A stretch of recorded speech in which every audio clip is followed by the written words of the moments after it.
Operational Test and Evaluation Squadron 1 conducts operational test and evaluation on Marine Corps aircraft, weapons, and command and control systems under Title 10 U.S. Code.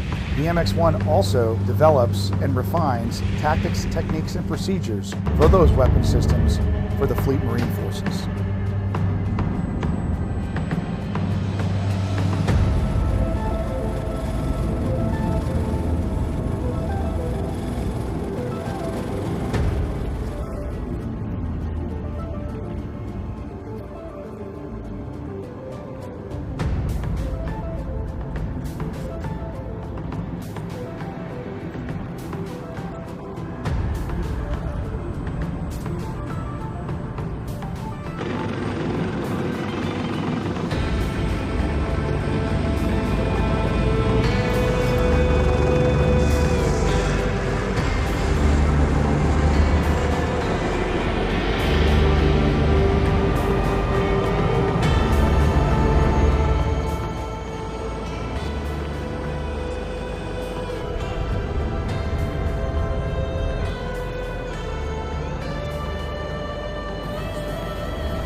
VMX-1 CH-53 KDET was conducting initial operational test and evaluation when we received a phone call from the Naval Safety Center to assist with the recovery of a U.S. Navy MH-60 that had gone down at 12,000 feet near Bishop, California.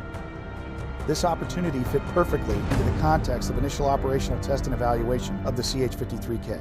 This lift was made possible by planners at all levels in VMX-1, 1st Landing Support Battalion, NAS Fallon Maintenance and their Search and Rescue Team, as well as the Marine Corps Heavy Lift Program Office, PMA 261.